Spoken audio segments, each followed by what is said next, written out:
Hi, Bob. How are you today? Good. How you doing? Wonderful. It's so wonderful to have you here today with all of our friends, all of our people here that are just wanting to learn more about safety. You know, today we are at a seminar. Today's the 12th, and the day finally came, and we have many companies here that are just here to get equipped and get training. So welcome and thank you for being here with us. My pleasure. Bob, specifically, Edison wanted to invite you to participate today because we know you have a lot of experience and a lot to bring to the table. And so I just want to first of all introduce you to everybody. Why don't you tell all of our audience here a little bit about your professional experience? Sure. My name is Bob Gallant. I've been in the safety profession for about 23 years now. Prior to that, I also did a career in the Canadian military for 20 years plus. In terms of my safety career, I have a Bachelor of Science degree in Occupational Health and Safety, and of course the other several certifications that all safety professionals have, whether they be certification in incident management, safety management systems, hazmat, etc. My career continues to evolve as safety professionals do, and continue to look for opportunities to develop our professional competence, particularly now in the areas of behavior-based safety and how cultures impact safety performance. Yes, excellent. Yes, and it does. I know that you've been in Peru. You were here, I think, for 6 years. What was your work like here in Peru? I did a couple of things in Peru. I really enjoyed it. It was a tremendous experience. Um, I was involved working with the Ministry of Mine and Energy, developing and delivering the training for the environment, health, and safety regulations for the mining industry. I ran a consulting company called First Safety International that worked with many of the major mining houses, also with the Peruvian government, and I also personally did a lot of consulting and working with all the major mining houses and transportation and other industries around the country, and in fact around a lot of South America at that particular time. Oh, fantastic. You mentioned different types of companies that you worked for. What are the different companies that you worked for? Not specific companies, but in the areas, the type of company. Sure. So worked for all the major mining companies, particularly in northern and well in southern Peru as well. Some of the major transportation and logistics companies that work out of Lima and Arequipa as well. And as I say, did a fairly extensive project with the government in helping develop and deliver the regulations for the mining industry. Excellent. And you also have experience in the construction industry, right? Yeah, a lot of my background is in construction, mega projects. We worked on the project putting the pipeline across Peru, the pipeline that went through South America. So we provided safety support for that portion, and I worked on a lot of multi-billion-dollar mega projects in oil and gas, mining, and now in the tech industry. Excellent. We have today with us construction companies as well as oil companies and mining companies. And one of the things that, one of the questions that I'm asked frequently is, how does it apply? You know, when you talk about training and safety, and you're talking to somebody from the mining industry versus the gas industry versus construction industry, what is it that you see that is similar and essential for the training, regardless of what industry they're from? Well, I guess from the basics, the risk exposures are very similar. You know, the work methods may be different, but the risk exposure, that's to say the potential for workers to get injured, whether it's from line of fire injuries, working at heights, struck by mobile equipment, exposed to hazardous atmospheres, those exist in various forms in many industries. So they're very similar. Some of the common traits are, of course, how do you manage those risks or those hazards so that you reduce or eliminate the chance for incidents, and that really comes down to a number of things, such as having a formal risk management hazard ID and control process, a training element, of course. Leadership is absolutely critical, leadership and supervision at all levels. And last but perhaps the most important and the one that we're challenged with today is how do we impact the personal behavior of everybody in that site, particularly the workers, so that they take responsible to look after themselves and really adopt an attitude of they're their brother's keeper. They have the opportunity the best opportunity to prevent something going wrong. And those are common across industry. Yes, the human behavior, no? How to really understand that. Excellent. Bob, I wanted to ask you a question. What has been your biggest battle in your career? The greatest challenge that you've had, in your career as a safety man? Well, I think there's several, but they change as the safety profession evolves and gets more mature. In the early days, the biggest challenges were helping organizations, companies understand really what is the impact of safety and how does it woven throughout your company and everything you do. So really helping them understand to know what they don't know. So then the evolution became providing particular tools that were user-friendly and that workers, supervisors, and managers could use in managing their safety. And then, of course, the next big challenge that I faced was really around accountability and leadership, helping and coaching, advising, mentoring senior leaders on how they exercise their accountabilities and lead their workforce.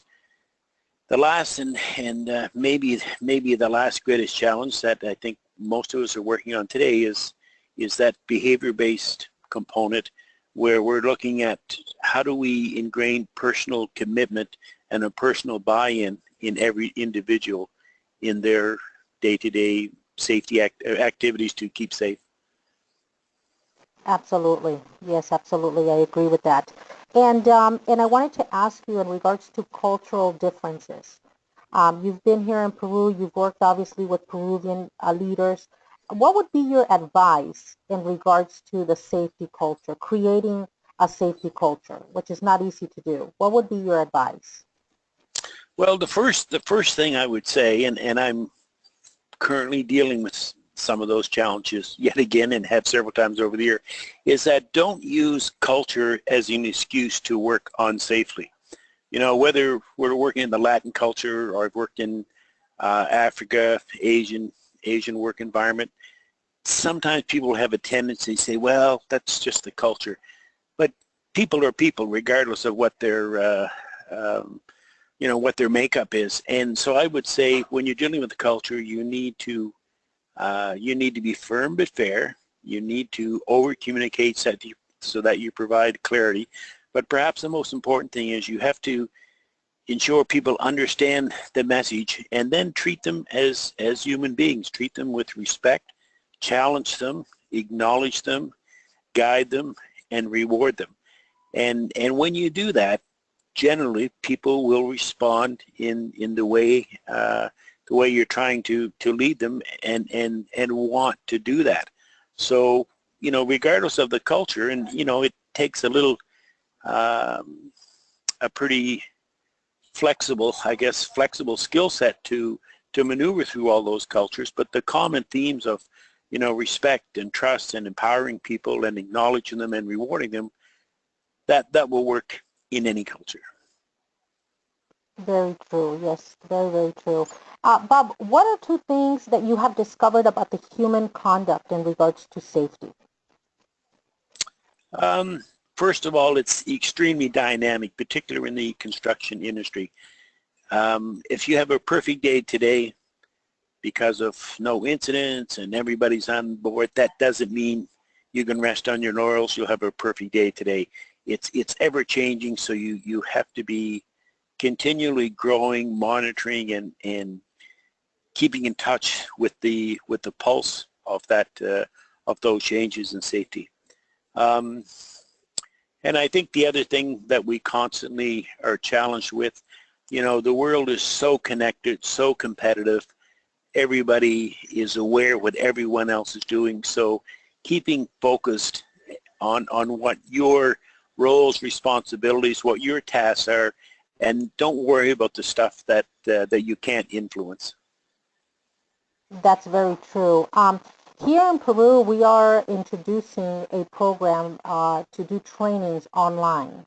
And so Mhm. companies will now be able to, we will be able to add courses online, and the supervisors will be able to take courses online and do tests and watch videos and have that education, more at hand, more accessible at a more continuous, consistent basis. What do you think about a technology, utilizing technology? I know you're working with Google now, one of the leaders in technology. What do you think about companies adapting and utilizing these types of platforms to do their trainings, in addition to, of course, physical trainings? Well, I mean, clearly that's the wave of the future, and there are a lot of tremendous benefits in terms of uh, clarity, being able to provide instant feedback. Um, Accessibility is huge. One of some of the things that we're working on in my current role with Google, as you say, technology is that is a business, is putting a lot of our applications that we use, whether inspections or lockout tagout, we're building apps for those things. So when we're in the field, we can do that electronically. So I think it's certainly the way to go. A lot of advantages, and of course it's important to remember the workforce is younger, and they're growing up with all this technology now, whereas some of the more senior folks like myself didn't grow up in that environment. So for them, it's second nature. It's nothing new to them. The only add-on I would say is, as valuable as it is important to match that up with the boots on the ground, the hands on the tools experience to be really effective. Fantastic. Yes, and so we want to move ahead strong with that and provide the tools for continual training. So definitely, and I'm glad to hear about the apps, because that's something that we're looking into also. It's making it more accessible and easier. So let me ask you a question, because our conference today is in regards to, we call it extreme leadership. And basically, I would like to know what comes to mind when you think of an extreme leader, somebody that has great leadership skills. What specifically comes to mind? Probably the two biggest things are, if you're sincere about safety and about looking after your people, you need, as a leader, to have the courage to do that. And you can be faced with a lot of tough decisions that may impact cost and schedule and all sorts of things. But at the end of the day, if you're going to be an extreme leader, you need the courage to make the tough decision that comes down to looking after your people. The other thing I would say as an extreme leader, one of the things we've gotten away from, and this, maybe a little bit because of technology, how we, do everything over a video chat or a phone or whatever, we perhaps have gotten away a little bit from, the face-to-face communication. And as an extreme leader, or to be an extreme leader, you have to be visible. Being visible is one of the true fundamentals of being an effective leader. So in spite of the technology and how important it is to be a leader, you have to take the time to get away from that iPhone or whatever it is you're doing, your iPad or your computer, and get out and still make that human contact with individuals. Absolutely, absolutely. And I wanted to also ask you, in regards to human resources, the area of human resources, where they are the ones that in companies where they do the hiring, how involved should a safety leader be in that recruitment process? What's your experience on that? I think they have to be very, very involved. There's like everything nowadays, there's a science to it. So the days of hiring your buddy or a 2-minute interview, whatever, those are long or should be long past. So there's a science to it, and looking at their behavior and past performance. And of course, as a safety professional, the evaluation and the selection of both safety personnel and other safety resources if you're hiring a company is critical to do that front-end work, because if you do, your likelihood for success is much, much higher once you essentially start the work. So yeah, absolutely critical that safety professionals participate in hiring other safety professionals, and also companies and organizations that are coming in to do work in your environment. Fantastic. What tips can you give us in regards to, or advice can you give us in regards to the process, not recruitment process, but once they are already in the company? And in Spanish is called inducción. Mm-hmm. Mm-hmm. What? Sure, induction, orientation, very, very critical. Too often organizations will kind of give that lip service. They'll hit the day or 4 hours or 2 hours, but what they're missing and perhaps not appreciating is that is absolutely your best opportunity to influence in a positive way and indoctrinate your people into that culture.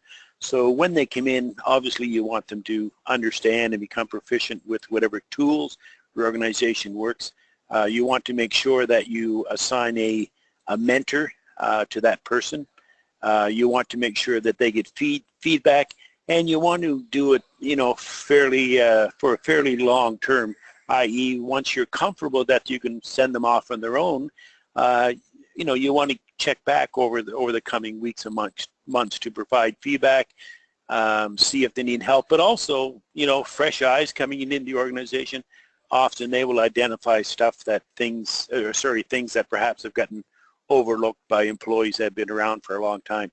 So I think that whole recruiting, induction is essential to success. It actually what will set you up to define your culture going forward. Excellent, very true. And Bob, I would like to know, and I'm sure people here would like to know, what has been your worst experience in your workplace, and what did you learn from it? Well, I probably, I've had the misfortune, and probably a lot of safety folks have had in their experience in dealing with the fatalities in Latin America, in Asia, in Canada, in the U.S. Those are so tough to deal with, because it's not only the person that was injured. If it's a fatality, of course, sadly that person's gone. But when you really understand the impact, the circle of friends, family, co-workers that incident impacted on is tremendous. So I think one of the things you learn is that you have to be firm and fair and all the things you talked about, but you need to have a sense of compassion in this business. Without that, you're limited into how much of an impact and how much you can influence. So you need to be compassionate. Very good. And to close this segment with you, and thank you so much for your time. What has been the greatest experience that you've had that has helped you grow as a businessman, as a safety man? I think there's nothing more gratifying or more rewarding when you see a project or a workforce that performs well in terms of safety. But probably the best thing is the personal feedback from your workers in the field, from your peers, from managers who will come up and acknowledge, just with a handshake or a word saying, hey, we really appreciate what you did for us, or you taking the time to talk to us about a particular issue, and it just made us better. And I think the second part is that when you are fortunate enough to see those people that you have impacted in a positive way, and they are becoming safety champions. Excellent. That is very gratifying. And so tell us, what's next for you, Bob? What are you up to nowadays? Well, I wish I could tell you I won the lottery and I'm on a yacht in the Caribbean, but I'm not. I've been a couple of months now with Google as I'm the global environment, health, and safety manager for construction worldwide. So obviously a very different environment, different environment, very, very exciting, tremendous amount of travel all across all cultures. So just a tremendous opportunity, and very happy to have that opportunity. Wonderful. So you get to travel the world and put this in place. And so, what is your role like on a day-to-day when you do land in these countries? Nonstop. I mean, communicating with managers, with workers, field visits to understand that, helping them deal with opportunities and challenges that they see. So it's very, very broad, very, very dynamic. So it's just for my style, my experience, it just is a perfect fit. Fantastic. Well, we've extended an invitation so that you can come in May, and we hope to have you here. And we're going to prepare something really great and invite the people that are here with us today, our colleagues, to participate, and we'll put something really great together. Bob, thank you so much for your time. I know you're very busy, but at the same time, I know you're passionate and you want to extend your knowledge and passion here in Peru, so I really appreciate that. Well, thank you very much, and hopefully I can visit you folks soon, and enjoy your seminar, and good luck with it. Thanks very much. Thank you so much, Bob.